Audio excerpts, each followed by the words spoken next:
عزوز سلامتنا تقبلوا فنير تي في مكتال تركبوا زخبركم تعذبتنا رحوس بعال مسكال قونلكم نتمنخوس عن الساعة زي استرالوز ينو مستنادو حيزركم قريبا زلخو شام تولدي بغنتا توفلم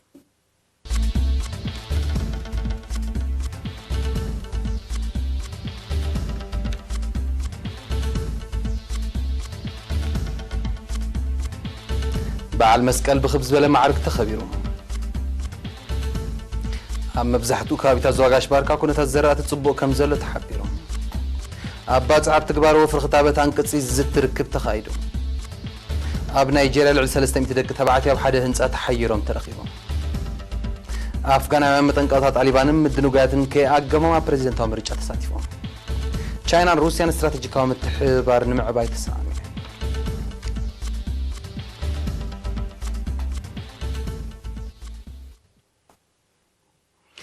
حدا كاب هيمانتاو بعالاتنا بعل مسكاليو زي عمت متى مزام ورح مسكرم زخبر بعل لومي اب ملا هاجر بخبز بلا معرك تبعيلهم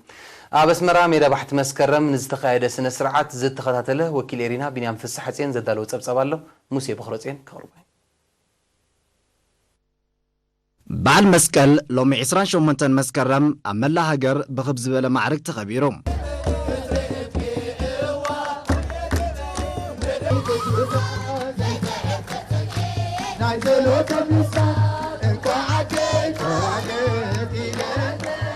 أبسمرا بميدا بحت مسكرم أبز التخايدة سبب سلطان منغستن جنبارن أبير تراز مدبورم دبلوماسيات مرحت هيماناتن باشا حز غصور مؤمنان أبستر خبلو سنة سرعات بمرحنة وانا صحفي قدس سينودوس بوصو أبنو لقاسن عقابي منبرك قدس باتراريك بوصو أبنو بيتروسن مغفة الصولوت مستسمعة بسبتر لباسيان سنة سرعات كداسي بيتسحيوم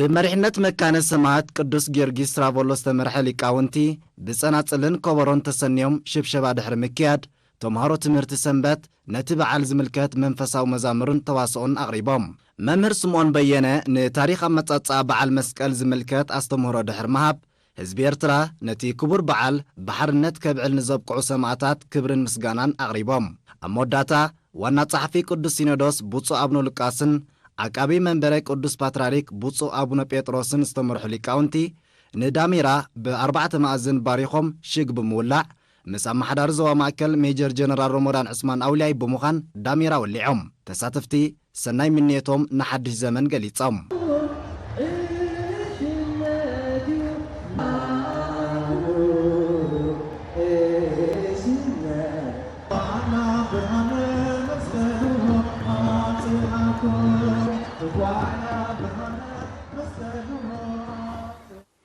لوم زبنا بزوبا غاشباركا اب مبزحتو كبابيتات هطور كراماتي نيرو منغستي زوافرن تراكتراتن صعري حارستوتن تدميرو دما كونتات زراتي اب صبو درجه بصح يركب وكيل إيرينا اكل مبراهتون زدالو صبصاب تسفالت مبراهتو كقربوي أب زوبا غاشباركا بحفشا أب دوباون معرباون شنخت زوبا دما بفلاي كونتات زراتي مغاجاتاتن منچتات ماين صبو كمزلو تحبيرو أما حداري زوبا آتو أبرها غارزا بوانا دايركتر كفل حرشا المريتن آتو أبو بكر عثمان تسنيو كاب 24 كساب 27 مسكرم أبز قبرو عدد أما بزحتو اكبابيتات بزنبره هطور كرامات اكال أب درجة أغل مسوكو عن مشواتن أبزع متزي بزلع على درجة استدف ألو سمسم دما أب درجة معص كم زبصح تغنزيبو اتو عدد كبابيتات حجر غرغف كتاي معلوبا غولج كونا شهاته غرمه عد معلل عد هكن شلالو ሸሸቢት ማይ ቆቃሕ ሃዳሙን ተኾምብያን ዘጠቓለለ ምንባሩ ኣመሓደርትን ካልኦት ሓለፍትን ሓረስቶትን ድማ ብዛዕባቲ ዘሎ ትስፉ ኩነታት ሕርሻን መጋህጫታትን ዝርዝራዊ መብርሂ ከም ዝሃቡ ወኪል ኤሪና ሓቢሩ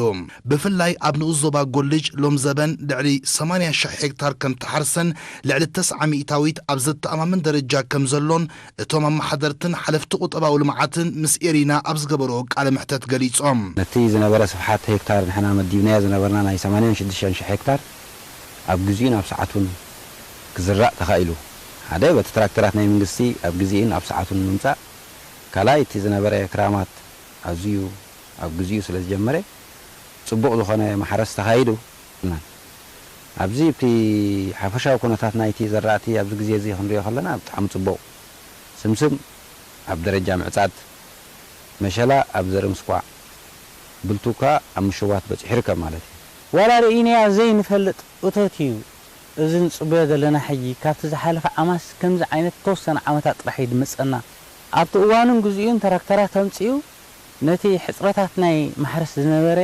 ወላ ናይ ዋጋታት ናህር ዝነበረ ኣብ ሰዓቱን ኣብ ግዚኡን ከም ዝቃለል ገይርዎ እዩ ኣብ ንኡስ ዞባ ሻምብቆውን ልዕሊ 13,000 ሄክታር ከም ዝተዘርአ ብዘይካ ኣብ ውሱን ከባቢታት ድማ ኣብቲ ዝሰፍሐ ክፋል እቲ ንኡስ ዞባ ኩነታት ዘራእቲ ኣብ ናይ ፍረ ደረጃ ከም ዝበፅሐ ክፍለጥ ተኻኢሎም እቲ ሕርሻ ማዕረ ኣይኮነን ኣብ ገለ ከባቢታት ቁሩብ ናይ ማይ ዝሓሊ ስለ ዝነበረ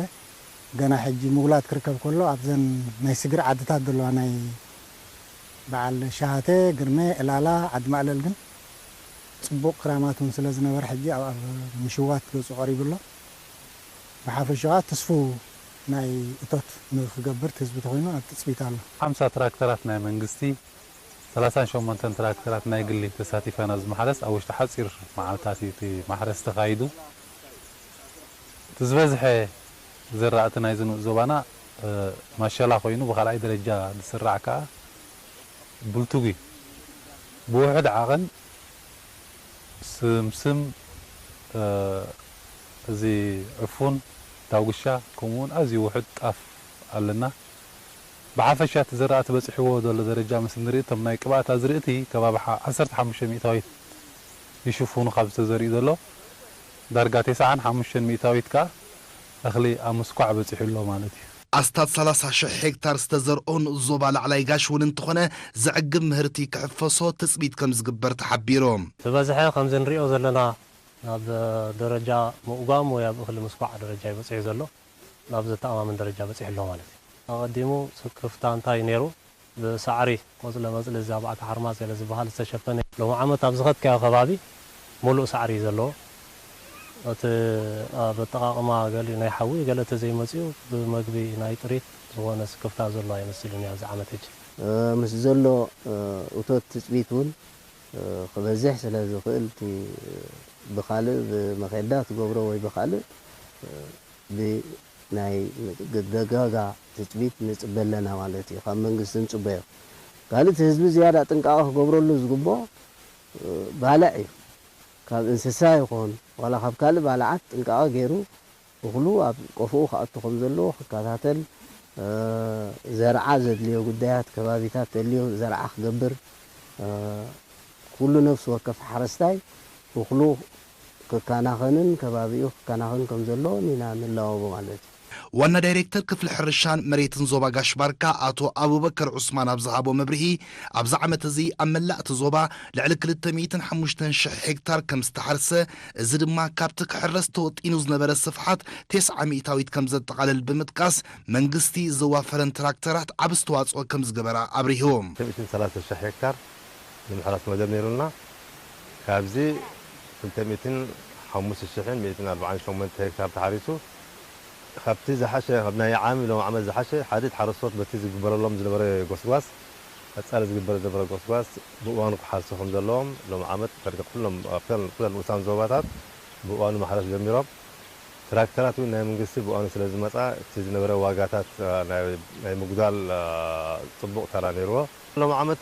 ካብ ኩለን ውሳን ዞባታት ዳርጋ ፅቡቕ ኣሎ እቲ ዘራእቲ ኣብ ፅቡቕ ደረጃ እዩ ዘሎ بزسكف يلن بفلو ما تبقى نسان زوباتات وحدة نسان زوباتات كان نبلتهم بعد تسني بعد سنة بعد دقيقة بل خالد درجة صبوع زلو ኣመሓዳሪ ዞባ ጋሽባርካ ኣቶ ኣብርሃ ጋርዛ ኣብ ዘመሓላለፎ መልእኽቲ ብሰናይ ክራማትን ጻዕሪ ሓረስታይን ኣብ ትስፉ ኩነታት በፂሑ ዝርከብ ዘራእቲ ክሳብ ዝሕፈስ ዕቱብ ምክትታል ክግበረሉ እቲ ዘሎ ምህርቲ ብዓቕሚ ሓረስቶት ኣብ እዋኑ ክጥርነፍ ኣሸጋሪ ስለ ዝኾነ ናይ ልቓሕ ዕድል ክጣጣሓሎም መንግስቲ ነቲ ምህርቲ ናብ ህዝቢ ከከፋፍሎ ምእንቲ ንወፃኢታቶምን ጻዕሮምን ብዝሕዊ ኣገባብ ብቐጥታ ክዕድገሎም ተማሕፂኖም እዚ ዝሪእኽዎ ዘራእቲ ኣብ ጽቡቕ ኩነታት ዘሎ ብቐሊሉ ዝእከብ ኣይመስለንን ምክንያቱ ቁርብ ንህዝቢ ካብ ዓቕሙን ላዕሊ ክኸውን እዩ እንድሕሪ ስምስም ክትእክብ ኮንካ ገንዘብ የድልየካ መዕፀዲኡ ድዩ መእሰሪ ድዩ መንገፊ ድዩ ወዘተ እቲ ማሸላ እውን ልክዕ ከምኡ ትብልትጉን ከምኡ ስለዚ ነዚ ካሽ ስለ ዘድሊ ወላ መንግስቲ ብልቓሕ መሰረት ይቦም እዚ ፈሪ ዘሎ ጽቡቕ እኽሊ ይሕፈስ ድሕሪኡ ካብኡ ተሸይጡ መንግስቲ ገንዘቡ ይእክብ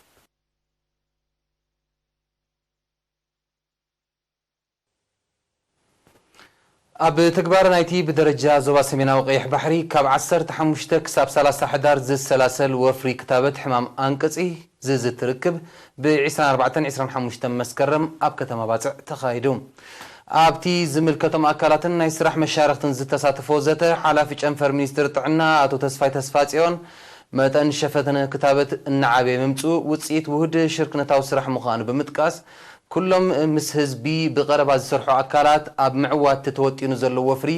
ከም ወትሩ ብንቕሓት ክሳተፉ ተላብዩ ኣብቲ ዘተ ኣብ ምክትታል አንቅፂ ሓደገኛነት ናይ ሕማም ኣብ ቆልዑን መንእሰያትን ጠንቅን ሳዕቤናትን አንቅፂ ከምኡን ኣድላይነት ምትእታው ክታበት አንቅፂ ብሰፊሑ ተዘሪቡ ኣብ ሚኒስትር ጥዕና ሓላፊ ሃገራዊ መደብ ክታበት ኣቶ ቴድሮስ ይሕደጎ ብግድኡ ነቲ ሃገራዊ ወፍሪ ብጽፈትን ኣድማዕነትን ንምትግባር ኣብ ነፍስ ወከፍ ንኡስ ዞባ ሓይሊ ዕማም ቆይማ ኣብ ህዝቢ ጎስጓሳትን እናካየደት መደባታት ተሰላስል ከም ዘላ ብምጥቃስ እቲ መደብ ልዕሊ 900 ተሸተኡ ክወቅዕ ትፅቢት ከም ዘሎ ኣረድዩ ጎረባብቲ ሃገራት ኣብ ዝርከበን ልዕሊ 20 ሃገራት ኣፍሪቃ ዝረአ ሕማም አንቅፂ ኣብ ሃገርናውን ብውሕድ መጠን ሓሊፉ ክቀላቀል ምጽንሑ ዝሓበረ ኣብ ጨንፈር ሚኒስትር ጥዕና ዞባ ሰሜናዊ ቀይሕ ባሕሪ ሓላፊ ኣሃዱ ጥዕና ስድራ ቤትን ኮምን ኣቶ ዘድንግል ጎርጎርዮስ ድማ ሕብረተሰብ ንሓደገኛነቱ ተረዲኡ ምትሕብባሩ ክዕዝዝ ፀዊዑ ኣብ መወዳእታ ተሳተፍቲ ክውንነት ናይ ነፍስ ወከፍ ንኡስ ዞባ ኣብ ግምት ብምእታው ብእቱን ጸጋታት ነቲ መደብ ንምዕዋት ዘኽእል ውጥን ስራሕ ሓንፂጾም ኣብ ዞባ ሰሜናዊ ቀይሕ ባሕሪ ኣብ ግዝያውን ቀዋምን ንቁጣታት ልዕሊ 300,000 መንእሰያትን 63,000 ቆልዑን ህፃናትን ክኽተቡ ውጥን ዘሎም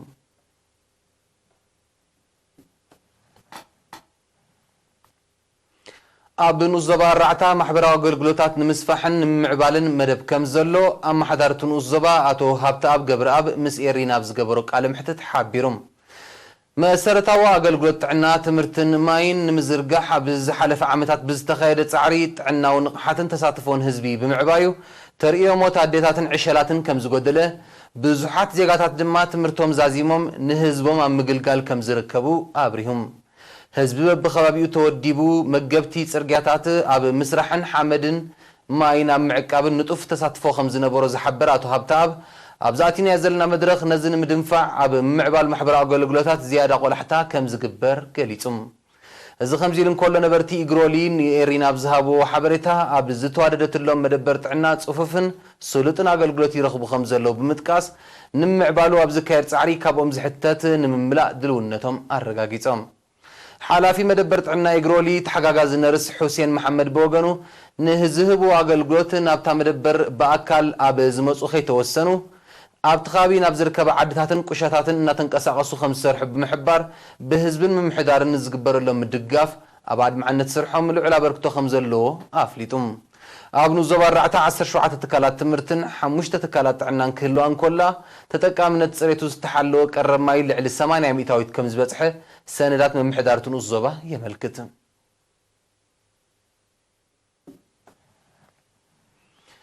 መራሕቲ መካይን ሕግታት ትራፊክ ብምኽባር ኣብ ምንካይ ሓደጋታት ኣበርክቶኦም ክዕዙ ኣዛዚ ፖሊስ ትራፊክ ዞባ ደቡባዊ ቀይሕ ባሕሪ ሜጀር ተኽለ ብርሃን ዮሃንስ ፀዊዑ ኣብ ከተማ ዓሰብ ምስ መራሕቲ መካይን ኣብ ዝገበሮ ርክብ ሜጀር ተኽለ ብርሃን ንምጥሓስ ሕግታት ትራፊክን ሳዕቤናቶምን ብዝምልከት ኣብ ዝሃቦ ሰፊሕ መብርሂ ምልክታት ትራፊክ ምጥሓስ መቐነጥ ዘይምጥቃም ጥዕና መኪናኻ ዘይምክታልን ኩቱር ናህርን ገለ ካብቶም ብመራሕቲ መካይን ዝረኣዩ ጥሕሰት ትራፊካዊ ሕጊ ምዃኖም ብምሕባር መራሕቲ መካይን ኣብ ምንቅስቓሳቶም ንቑሓት ክኾኑ ተላብዮም ኣብቲ ዞባ ሓላፊ መርመራ ሓደጋታት ትራፊክ አቶ ኣሕመድ ሁሴን በወገኑ ኣብ ዝሓለፉ 6 ኣዋርሕ ናይ ዘጋጠሙ ሓደጋታት ትራፊክ ጸብጻብ ድሕሪ ምቕራብ ኣብቲ ዞባ ተርእዮ ሓደጋታት ዝጋነን እኳ እንተዘይኮነ ጥሕሰት ሕግታት ትራፊክ ብብዝሒ ስለ ዝረአ ግዳ መራሕቲ መካይን ጥንቃቐ ክዘውትሩ ኣተሓሳሲቦም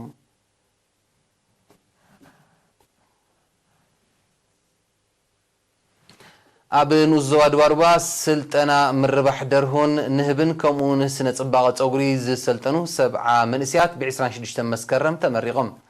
እቶም ካብ ምምሕዳራት ካቢ መረብ ገዛ ላምዛን ምስላምን ዝተዋፅኡ ኣለይቲ ስድራ መንእስያት 18 ብመፍረ ደርሆን ንህብን ናይ 2 ኣዋርሕ 52 ደቂ ኣንስትዮ ድማ ብስነ ጽባቐ ፀጉሪ ናይ 3 ኣዋርሕ ስልጠና ቀሲሞም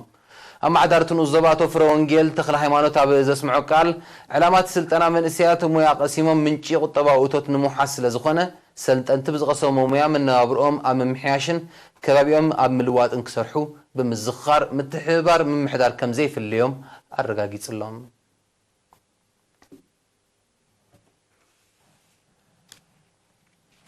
ድሕሪ ዝሓጻር መሰጋገሪት ኣህጉራዊ ዜና ሒዘ ክምለሰኩም እየ ምክታል ክጽሉ ደጊመ ብኽብረት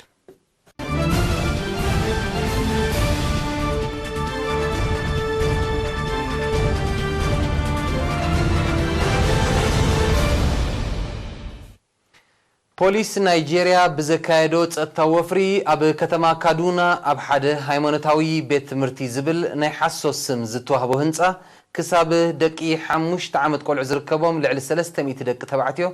ተሓይሮም ከም ዝጸንሕዎ ተሓቢሩ እቶም ብሰንሰለት ተመቂሖም ኣብ ውሽጢ ብድልዱል ናይ ሓፂን ማዓፁ ዝተረገጠ ክፍልታት ዝተረኽቡ ሰባት ናይ ግፍዕን መግረፍትን ምልክታት ኣብ ዝባኖም ከም ዝርአ ማዕከናት ዜና ኣጋዊሕን እቶም ምቑሓት ካብ ዝተፈላለዩ ከባቢታት ናይጄሪያ ከምኡውን ካብ ጎረባብቲ ሃገራት ማሊ ቡርኪና ፋሶን ጋናን ዝመፁ ከም ዝርከቦም ሰብ መዚ ፖሊስ ከተማ ካዱና ገሊፆም ኣብቲ ህንፃ መምህራን ተባሂሎም ዝነጥፉ ዝነበሩ 7 ሰባት ኣብ ትሕቲ ቀይዲ ከም ዝኣተው ኣብቲ ገበን ኢድ ዝነበሮም ንምንዳይ ድማ ስርሒት ይካየድ ከም ዘሎ ሰብ መዚ ጸጥታ ናይጄሪያ ሓቢሮም ኣለዉ بمسارات معكنا زينة قال كابتم قلعو ناي بحر ممحياش انتمسو تباهيلهم بجزاء صدرهم نبتي بسم بيت مرتي زنتف هنسا زتلاقيهم اتم قلعو صدرا بيتهم وي مغربهم كساب زركب اب جزياو معقوي كصنحهم خانم تجليس اللهم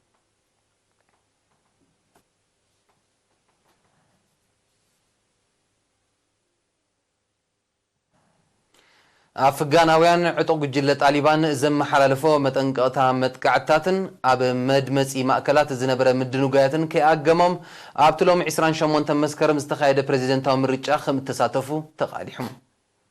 أبتي 14 حسيات زغربولو بريزيدنتاو مريتشا كاب 34 مليون حزب تهاجر لعلي 9 مليون كم تساتفو يزغر للزلوم ولا كواب استفلا لك تماتات أب كوابي مدمسي نقطات الشبرة ومتقعتات تخايدة مسرح مهاب دمتسجن بجبو كم تتسلاسليو مع كان الزينة زجا وحزلهم بمسرة قرب الزلهم تبصبات بريزيدنت أشرف قانن أقدم مختل بريزيدنت دنبرة عبد اللهن أتوم نزم الرجال كعوته لزل على تخلو زلهم يوم أبز مرجع زعوت ودارين نتنجت أفغانستان بوليتيكا وسلام مع البون مركب زكاد زلو تعرن مسد طالبان ككاد زدل زلو دبلوماسيا وزربنا مغلاس وسان الجام كتصوات لعل تثبيت تنبير اللهم وتصيت مرجع زمت شوعة تحدار كنجر مخانو تحبير اللهم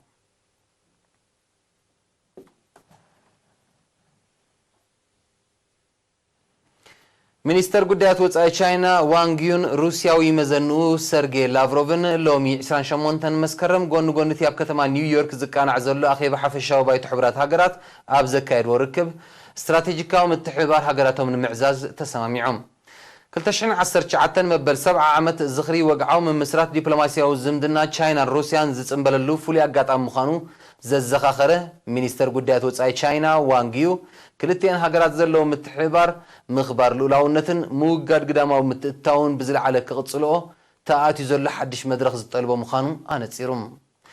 ሚኒስተር ዋንጊው አስዒቡ ሩሲያን ቻይናን ረብሓታተን ተሓልዩ ኣህጉራዊ ሰላምን ምርግጋን ንምርግጋጽን ኣህጉራዊ ግዴታን ብግቡእ ንምውጻን ተግባራውነት ዕላማታትን መትከላትን ቻርተራት ሕቡራት ሃገራትን ኣህጉራዊ ሕግታትን ከረጋግጻ ከም ዝግባእ እውን ኣስሚሩሎም ሚኒስተር ላቭሮቭ ቦገኑ ንጻውዒት ቻይናዊ መዘንኡ ድሕሪ ምድጋፍ ሃገሩ ንመበል 70 ዓመት ምምስራት ዲፕሎማስያዊ ዝምድና ክልቲአን ሃገራት ብልዑል ማዕርግት ንምጽምባል ተዳልያ ከም ዘላ ሓቢሮም እቶም ላዕለዎት ዲፕሎማስያኛታት ቻይና ሩስያን ብዘይካዚ ኣብ ዝተፈላለዩ ኣህጉራውን ዞባውን ጉዳያት ሓሳብ ከም እተለዋወጡ ማዕከናት ዜና ክልቲአን ሃገራት ኣቃሊሐን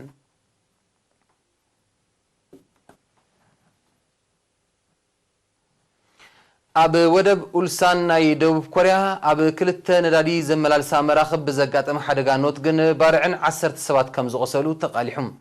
እቲ ሓደጋ ኣብቲ ወደብ ነዳዲ ኣብ እተራግፍ ዝነበረት ዋነት ደሴት ካይማን ዝኾነትን ልዕሊ 25,000 ቶን ነዳዲ ጽዒና ዝነበረትን መርከብ ብዝተኸስተ ሓደጋ ኖትጊ ከም ዝጀመረ ዝሓበሩ ሰብ መሲቪላዊ ድሕነት ደቡብ ኮርያ ነዊሕ ከይጸንሐ ኣብ ጥቓን ኣብ ዝነበረትን 9,000 ቶን ነዳዲ ጽዒና ዝነበረትን ዋነት ደቡብ ኮርያ ዝኾነት መርከብ ከም ዝለሓመ ኣረድዮም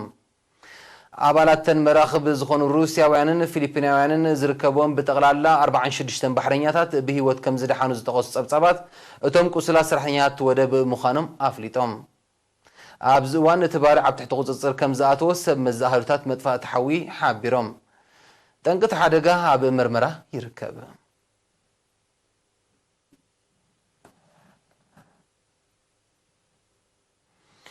ኣብ ወሰናስን 8 ክፍላት ሃገራት ብራዚል ዛጊት ካበይ ከም ዝነቐለ ዘይተገልጸ ብከላ ነዳዲ ተኸሲቱ ከም ዘሎ ንሰብ መዝተ ሃገር ብምጥቃስ ማዕከናት ዜና ብ28 መስከረም ኣቃሊሐን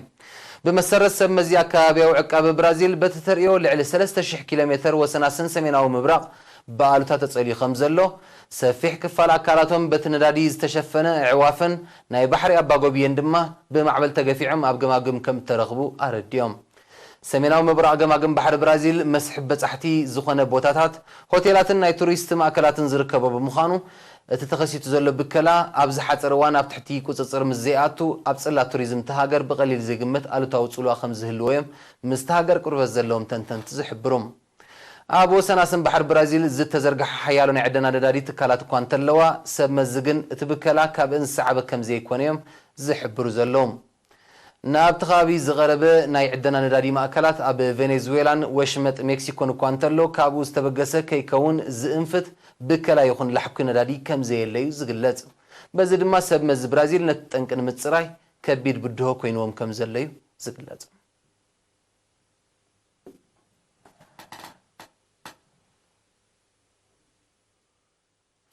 بريزيدنت العراق عبد المهدي نهاجرو من سوريا زراخب دباو مسمر قايمة أبزمت سوني 3 مسكرم نمنقصقاس حزبن نبرتن داغماي كخفت تأزازا محلاليفهم زيب منقست العراق استوسد سقمتي مرأيانايتي اب منغو منقستات كلتين هاجرات اناتا محايش زمت زلو زمدنا مخانو زقلتو صبصبات ناي نقدن اغربوت اغلغلوتن زمدنا اب مدلدال علا بركتو خمزلو مستزربا قربت زلوم تنتنتي يردوم شمونت عمتات اب زغصر قجت سوريا سراويت منقستي لعلوا ايد حيزلو اب زلو اوان اتا هاجر ناب ودب هاجرات عرب داغماي كتصنبر عراق ناب ابل هاجرات وقعوا حتى مغربا يفلتم أستات 300 كيلومتر معراب كاب كتما بغداد أب دوبات كلتين هاجرات تركب عراقاويت كتما قايمة شبراو جل داعش ناي مودة تعرضها نيس الله زنبر مخانا زحبرو تصبصبات حالتات منقست عراق أب وحد أركل تشحن 10 شعات يوم نت أو تيمام أغدي متمسمر نوتهدراهم منقستاون أقول تراي تخفيتو مصنحو تصبصبات يحبرهم مخفات مسمر نشبراو جل داعش بايتا خيفة رولو كم سوقيم مستزو باقر بزلهم تنتنتيك قلت صنيحهم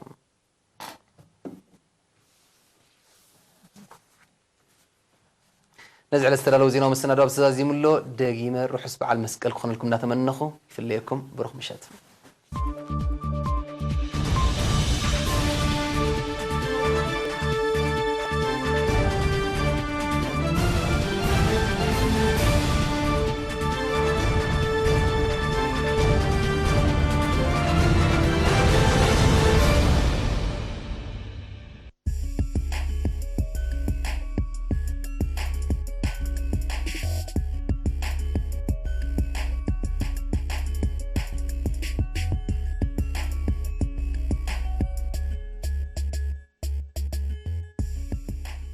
سلام كبرات عزبتنا كم يتنحكم على تاوزينا سبورت حزلكم قريبا زلخو ناتنيل زي مكيلم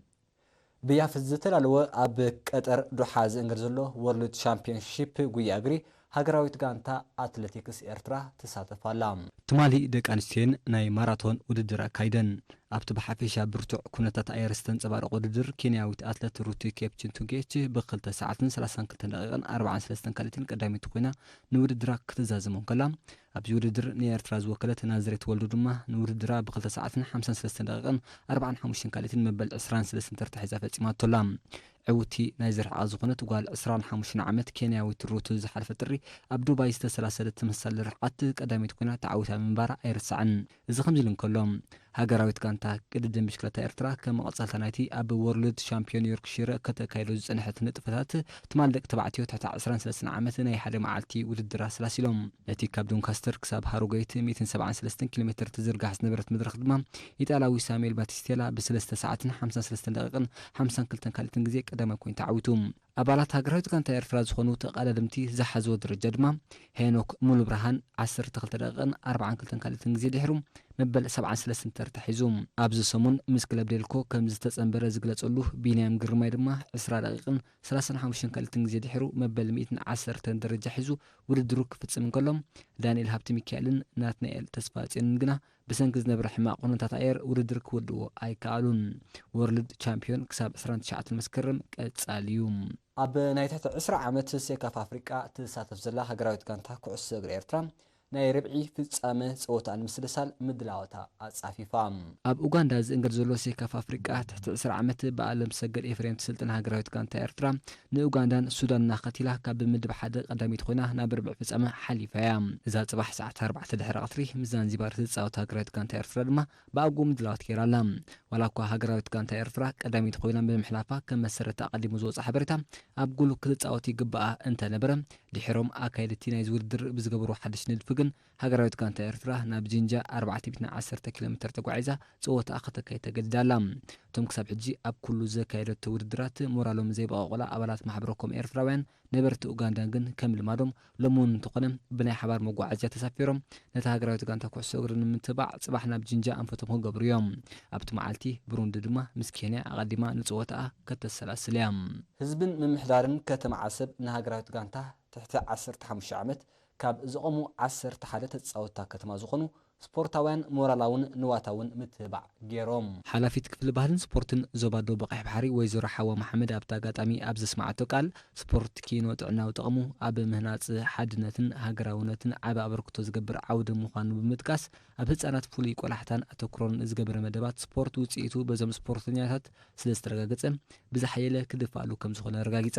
ሓላፊ ጨንፈር ስፖርት እቲ ዞባ ኣቶ ኢብራሂም ሳልሕ ብወገኖም ኣብ ወርሒ ሓምለ ኣብ ኣስመራ ዝተኣንገደ ግጥማት 15 ዓመት ሴካፍ ኣፍሪቃ ንሃገራዊት ጋንታ ካብ ዝቆሙ 30 ተጻወትቲ እቶም 11 ናይ ዞባ ምዃኖም ብምጥቃስ ነቶም ዝተረፉ ስፖርታውያን ፍናን ሞራልን ዝፈጥረን ኣብ ስፖርት ከተማን ዞባን ዓብዪ ድፊት ዝፈጥር ምዃኑ ሓቢሩ ኣብ ማሕዳርን ዞባ ዓሰብ ኣቶ ተስፋይ ዘርአ ብግድኡ ምምራፅ 11 ተጻወትቲ ከተማ ኣብ ሃገራዊት ጋንታ ነቲ ምምሕዳር ከተማ ዓሰብ ዓመታዊ ዝካየዱ ስሩዕ ስፖርታዊ ውድድራት ንምዕዋት ክገብሩ ፀንሕ ምድጋፍ በዚ ሓየለ ክደፍኣሉ ካዕብዮ ዝተባብዕ ስለ ዝኾነ ኣብ ስፖርት ዝግበሩ ፍሪ ከምኡ ሰረት ተሓዊስዎ ዝያዳ ክዕወት ስለ ዝኽእል ብዕቱብ ክስራሕ ምዃኑ ኣረጋጊጹ ኣማኻሪ ስፖርት ዞባን ኣዋሃዲ ምትባዕቶም ስፖርታውያን ኣቶ ዒሳ መሐመድ ብወገኑ ነዞም ስፖርታውያን ምትባዕ ነቶም ዝተረፉ ድማ ኣሰሮም ክስዕብዎ ንምግባርን ብህዝብን ኩለን ኣካላት መንግስትን ዝተገብረ ምድጋፍ ብምስጋን ብቐጻሊ ክድፋኣሉ ዝግባእ ምዃኑ ገሊጹ ነቶም ስፖርተኛታት ኣብቲ ኣጋጣሚ ብጨንፈር ስፖርት ዞባን ዮናታን ኤፍሬም ዝተባሃለ ቅዱስ ዜጋን ናይ ዕጥቂ ሽልማት ብምሕዳር ከተማ ዓሰብ ድማ ገንዘባዊ ምትባዕ ተገይሩሎም ኣብ ከተማ ኣቆርበት ዝተፈላለዩ ስፖርታዊ ንጥፈታት ይሰላሰላሎም ኣብቲ ዝተኻየደ ውድድር ድማ ብዓውዲ ስፖርት ኩዕሶ መርበብ ጋንታ ቢሻን ሰገን ክልተ ባዶ ኤልቫን ኤሪቬን ክሰለስተ ብክልተ ኣብ ቅድድም ምሽክለታ ድማ ካብ ራብዓ ዲቪዥን ሽሻይ ባህሪ ኤቨን ሃይለ እስማኤል ኢብራሂም ሳልሞን ዮሴፍ ሚሊዮን ሃብታይ ኤቨን ፋኒኤል ካብ ቀዳማይ ክሳብ ሻድሻይ ኮይኖም ተዓዊቶም ካብ ሳልሳይ ዲቪዥን ዓብዱሰላም እድሪስ መሐመድ ዓብደልቃድርን ንመወዳድርቶም ብዙርያ በሊፆም ቀዳማይን ካልኣይን ኮይኖም ውድድሮም ፈጺሞም ጾታ ደቂ ኣንስትዮ 5 ዙርያ ተሰሊዕለን نتي 8 كيلومتر زرحقت ውድድር ድማ ቀዳሚት ዊንታ አብርሃም ካልእቲ ኒያ ተክለ ሳልሲቲ ልዋም ተስፋይ ራብዒቲ ሄለን አብርሃም ሓምሲቲ ፋጥና ሳልሕ ሻድሴቲ ድማ ትርሓስ ዮሃንስ ኮይነን ኣብ መወዳእታ ካልእ ዲቪዥን 29 ተቀዳደምቲ እዮም 60 ኪሎሜትር ንምሽፋን ኣብ መበገስ ሕንፀት ተረኺቦም ኣብ መወዳእታ ዝተገብረ ርብርብ ድማ ኣስመሮም ፅገ ንኩሎም መወዳደርቲ ምርታዕ ብ7 ነጥቢ ቀዳማይ ኮይኑ ተዓዊቶም እዚ ዝሓለፈ ሓደ መስከረም ስፖርታዊ ውድድራት ከተማ ቁርደት ምትንሳእ ዝፈለመ ንጥፈታት ገና ቀጻሊ ምህላው ካብቲ ንዞባ ዝበፅሐ ሓበሬታ ኣነፂሩ ግን መዓልቲ ግጥማት ኩዕሶ እግሪ ላሊጋ እስጳኛ አትሌቲክ ክለብን ቫሌንሺያን ብዘካየደ ጾታ ፈሊሙ በአትሌቲክ ክለብ ተዓብላ ዝወዓለተ ቫሌንሺያ ድማ አቀዲማ ካብ ቸርሸቭ ብዘመዝግበታ ሸቶ ሓደ ባሩ ተዓዊታ እዚ ግጥማት ሎሚ ምሸት አትሌቲኮ ማድሪድ ምስ ሪያል ማድሪድ ብዘካየደኦ ናይ ደርቢ ጾታ ቀፂሉ ከምሲዩ አትሌቲኮ ማድሪድ ኣብ ሜዳ ሜትሮፖሊታኖ ንሪያል ማድሪድ ዓዲማ ክትጻወት እያ ኣብዚ ግጥም ሪያል ማድሪድ ስዕረት እንታ መዝጊባ ፈረንሳዊ አሰልጣን ታጋንታ ዘይነዲን ዚዳን መንበሩ ነቕነቕ ክትብል እያ አሰልጣን አትሌቲኮ ማድሪድ ዲያጎ ሲሞኔ ድማ ናይ ዝሓለፈ ዓመት ስዕረቱ ሕነ ዝፈደሉ ኣጋጣሚ ክኸውን እዩ እዚ ስለ ዝኾነ ድማ ሪያል ማድሪድ ነዚ ግጥም ከዕውትዋ ዝኽእሉ ዓበይቲ ተጻወትቲ የዕሪፈ ያቐንያ ክረን ኩሉ ኣብ ዝሓለፈ ናይ መወዳእታ ርክብ አትሌቲኮ ማድሪድን ሪያል ማድሪድ 3-1 ደረጃ ዓተር መንበራ ስታቲስቲክስ ናይ ግጥማት ይገልጽ ብዘይካ ዝግጥማት ሊጋ ሓደ ፈረንሳ ብመንጎ ኦሎምፒክ ሊዮንን ናንተስን ኣብ ዝገብሮ ጾታ ናንተስ ድሕሪ ዕረፍቲ ፈርናንዶ ማርካል ናብ ገዛእ ልዳቱ ብዘመዝግባ ሸቶ ቢላ ንሊዮን ሓደ ባዶ ተዓዊታትላ በዚ ዓወት ሓገዘ ድማ ናንተስ ብ16 ነጥቢ ንመሪሕነታ ኣደልዲላ ኣባል ሰራይ ጣልያ ጁቬንቱስ ምስ ስፓል ተጻዊታ ጁቬንቱስ ድማ ድሕሪ ዕረፍቲ ካብ ፒጃኒክን ክርስቲያኖ ሮናልዶን ዝረኸበተን ሸታት ክልተ ባዶ ተዓዊታ ጁቬንቱስ በዚ ዓወት ሓገዘ ድማ ንነጥባ ናብ 16 ክብ ብምባል መሪሕነት ሒዛላ ኣብዚ እዋን እዚ ብዘይ ስራሕ ተሪፉ ዘሎ ፖርቱጋላዊ ሆዜ ሞሪኖ ንሪያል ማድሪድ ከሰልጥን ድላይ ከም ዘለዎ ገሊጹ ናይ ቅድም አሰልጣኒ ማንቸስተር ዩናይትድ ዝነበረ ፖርቱጋላዊ አሰልጣኒ ንስጳኛዊት ክለብ ሪያል ማድሪድ ከሰልጥን ድላይ ምዃንያ ጎል.ኮም ንኻልኦት ምንጭታት ምጥቃስ ገሊጻ እዚ ድሕሪ ዝሓለፈ ተሓሳስ ካብ መዝነቱ ምልኣዩ ኣብዚ እዋን እዚ ስሕት ኢሉ ከም ትንታን ስፖርት ኮይኑ ዝነጥፍ ዘሎ እዚ ክበሃል እንከሎ ግን ክሳብ ሕጂ ሞናኮ ሊለ ዋልስበርግ ሻልከ ኤሲ ሚላንን ምስአን ክሰርሕ ጠለብ እኳ ተቕርባሉ ንሱ ግን ተሓሲምዋን እዩ እዚ ቋንቋ ጀርመን ዝመለኽ አሰልጣኒ ንሱ ከዕልመን ዝደሊ ክለባት ፒኤስጂ ጁቬንቱስ ባየር ሙኒኽን ምዃነን ይገለጽ እቲ እንኮ ብዝብል ቅጽል ስም ዝፍለጥ ሞሪኖ ዝሓለፈ ዓመት ሪያል ማድሪድ ድሕሪ ንኣሰልጣኒ ሳንቲያጎ ሶላርም ዝጓጋ ከመተካትኡ ንማውሪዮ ፖቼቲኖ ከተምጽኦ ንሱ ድማ ንቶተንሃም ከሰልጥን ሕልሚ ነይርዎ እዩ ክቡራት ተዓዘብትና ንሎም ዕለት ዝተዳለወ ዜና ስፖርት ኣብዚ ተዛዚሙሎም